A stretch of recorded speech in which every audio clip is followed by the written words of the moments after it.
Welcome back to VKP commerce education. നമ്മൾ discuss ചെയ്യുന്നത് winding up by the company by the tribunal or compulsory winding up. അപ്പോൾ company wind up ചെയ്യുന്നുള്ള വ്യത്യസ്തമായ മാർഗ്ഗങ്ങൾ നമ്മൾ കഴിഞ്ഞ ക്ലാസ്സിൽ ഡിസ്കസ് ചെയ്തിരുന്നു. അതിൻ്റെ കണ്ടിന്യൂഷനാണ് നമ്മളിന്ന് ഡിസ്കസ് ചെയ്യുന്നത്. അതിൻ്റെ വ്യത്യസ്തമായ മാർഗ്ഗങ്ങളിൽ ഒന്നാമത്തെ മാർഗ്ഗമാണ് wind up by the tribunal or company compulsory winding up section 433 പ്രകാരം.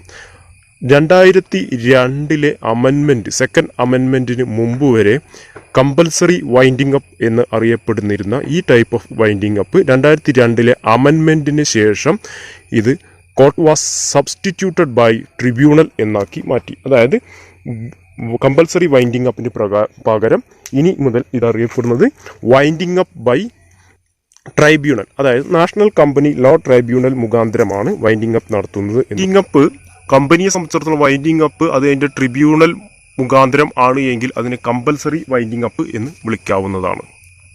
ഏതെല്ലാം സാഹചര്യങ്ങളിലാണ് ഒരു കമ്പനിയെ ട്രിബ്യൂണൽ മുഖാന്തരമുള്ള വൈൻഡിങ് അപ്പിന് സഹായിക്കുന്നത്, അല്ലെങ്കിൽ ട്രിബ്യൂണൽ മുഖാന്തരമുള്ള വൈൻഡിങ് അപ്പ് ഉണ്ടാവുന്ന സാഹചര്യങ്ങൾ ഏതൊക്കെയാണെന്ന് നോക്കാം. ഒന്ന്, by passing special resolution. Section 433 subsection A പ്രകാരം കമ്പനി ട്രിബ്യൂണൽ മുഖാന്തരം വൈൻഡിങ് അപ്പ് ചെയ്യപ്പെടുന്നതിന് വേണ്ടി ഒരു സ്പെഷ്യൽ റെസൊല്യൂഷൻ പാസ്സാക്കുകയും ആ സ്പെഷ്യൽ റെസൊല്യൂഷൻ ട്രിബ്യൂണൽ അംഗീകരിക്കുകയും ഓർഡറായി പുറത്തു വരികയും ചെയ്തു കഴിഞ്ഞാൽ സെക്ഷൻ 433 എ പ്രകാരം ഒരു കമ്പനി ട്രൈബ്യൂണൽ മുഖാന്തരം വൈൻഡ് അപ്പ് ചെയ്യാവുന്നതാണ്. രണ്ടാമത് പറയുന്നത് on default of holding statutory meeting. Company form ചെയ്തതിന് ശേഷം 6 മാസത്തിനുള്ളിൽ സ്റ്റാറ്റ്യൂട്ടറി മീറ്റിംഗ് വിളിക്കുകയും ആ സ്റ്റാറ്റ്യൂട്ടറി മീറ്റിങ്ങിൽ കമ്പനിയുടെ സ്റ്റാറ്റ്യൂട്ടറി റിപ്പോർട്ട് അവതരിപ്പിക്കുകയും ആ റിപ്പോർട്ടിൻ്റെ ഒരു കോപ്പിയും മീറ്റിങ്ങിൻ്റെ കാര്യങ്ങളും രജിസ്ട്രാർ ഓഫ് കമ്പനീസിന് സമർപ്പിക്കുകയും വേണം. ഈ കാര്യം ചെയ്യുന്നതിൽ കമ്പനിക്ക് വീഴ്ച സംഭവിച്ചു കഴിഞ്ഞാൽ കമ്പനിയെ സംബന്ധിച്ചിടത്തോളം നാഷണൽ കമ്പനി ലോ ട്രിബ്യൂണൽ എന്ത് ചെയ്യപ്പെടും, അതിനെ വൈൻഡ് അപ്പ് ചെയ്യുന്നതിനുള്ള നടപടിക്രമങ്ങൾ ആരംഭിക്കാവുന്നതാണ് എന്നുള്ളതാണ്. If a company makes a default in holding a statutory meeting or filing statutory report, the tribunal may order winding up the company. മൂന്നാമത് പറയുന്നത് on failure to commence business or suspend its business. 433 subsection C പ്രകാരം company അതിൻ്റെ registration കഴിഞ്ഞതിന് ശേഷം incorporation certificate കിട്ടിയിട്ടും business ആരംഭിക്കുന്നില്ല എങ്കിൽ കമ്പനിയെ സംബന്ധിച്ചിടത്തോളം അതിൻ്റെ പ്രവർത്തനങ്ങൾ അവസാനിപ്പിക്കുന്നതിന്, അതായത് വൈൻഡ് അപ്പ് ചെയ്യുന്നതിന് നാഷണൽ കമ്പനി ലീ ട്രിബ്യൂണലിന് സാധിക്കുന്നതാണ്. ഇവിടെ പറയുന്നത് if a company does not commence business within 1 year of its incorporation or suspense its business for a whole year, the tribunal may order for its winding up.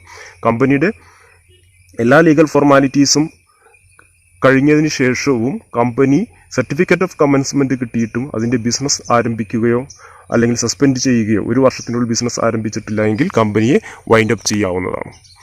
നാലാമത്തെ case വരുന്നത് on reduction of members below the prescribed minimum. 433 subsection D പ്രകാരം ഒരു private കമ്പനിയെ സംബന്ധിച്ചിടത്തോളം minimum 2ഉം public കമ്പനിയെ സംബന്ധിച്ചിടത്തോളം minimum 7 ആളുകൾ മെമ്പേഴ്സായിട്ട് ഉണ്ടായിരിക്കണം. അതിലും താഴെയാണ് ഒരു കമ്പനിക്ക് വരുന്നതെങ്കിൽ ആ കമ്പനിയുടെ പ്രവർത്തനങ്ങൾ നാഷണൽ കമ്പനി ലോ ട്രിബ്യൂണൽ മുഖാന്തരം അവസാനിപ്പിക്കുന്നതാണ്. അടുത്ത പറയുന്നത് സെക്ഷൻ 433 ഇ പ്രകാരം on liability to pay debts of the company. കമ്പനിയുടെ ഡെബ്റ്റ്സ് അടയ്ക്കുന്നതിൽ ഉള്ള വീഴ്ചകൾ. If a company is unable to pay its debts, the tribunal may order winding up of the company. A company shall be deemed to be unable to pay its debts in the following situation. ഒരു കമ്പനിയെ സംബന്ധിച്ചിടത്തോളം അതിൻ്റെ ഡെപ്റ്റുകൾ ക്രെഡിറ്റേഴ്സിന് അടച്ചു തീർക്കാൻ കഴിയാത്തൊരു സാഹചര്യം വന്നു കഴിഞ്ഞാലും നാഷണൽ കമ്പനി ലോ ട്രിബ്യൂണൽ മുഖാന്തരം അതിൻ്റെ പ്രവർത്തനങ്ങൾ അവസാനിപ്പിക്കാവുന്നതാണ്. അപ്പോൾ അതിൻ്റെ ഒരു ക്രെഡിറ്റർ 1 ലക്ഷമോ അതിൽ കൂടുതലോ ഉള്ള ഒരു കടം കിട്ടുന്നതിന് അല്ലെങ്കിൽ തിരിച്ചു കിട്ടുന്നതിന് വേണ്ടി നോട്ടീസ് കൊടുത്തിട്ടും ആ നോട്ടീസ് 3 ആഴ്ചയ്ക്കുള്ളിൽ അതിന് തക്കതായ മറുപടി നൽകുകയോ അതിന് പോസിറ്റീവായിട്ടുള്ള റിപ്ലൈ നൽകുകയോ ചെയ്തു കഴിഞ്ഞാൽ ആ കമ്പനിയെ സംബന്ധിച്ചിടത്തോളം അതിനെ വൈൻഡ് അപ്പ് ചെയ്യുന്നതിനുള്ള നടപടിക്രമങ്ങൾ നാഷണൽ കമ്പനി ലോ ട്രിബ്യൂണലിന് എടുക്കാവുന്നതാണ്.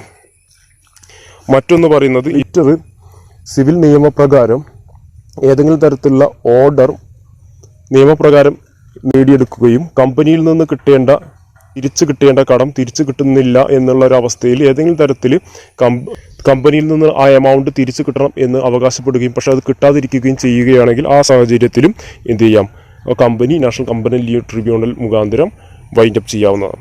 ഈ നാഷണൽ കമ്പനി ലോ ട്രിബ്യൂണലിന് ബോധ്യമാകുകയാണ്, അതായത് കമ്പനിക്ക് ഇപ്പോഴുള്ള ബാധ്യതയും വരാൻ പോകുന്ന ബാധ്യതകളും അടച്ചു തീർക്കാനുള്ള കഴിവ് ഇല്ല എങ്കിൽ അത് കണ്ടെത്തിക്കഴിഞ്ഞാൽ നാഷണൽ കമ്പനി ലോ ട്രിബ്യൂണലിൽ അതിൻ്റെ പ്രവർത്തനങ്ങൾ അവസാനിപ്പിക്കുന്നതിനും വൈൻഡ് അപ്പ് ചെയ്യുന്നതിനുമുള്ള നടപടികൾ സ്വീകരിക്കാവുന്നതാണ്.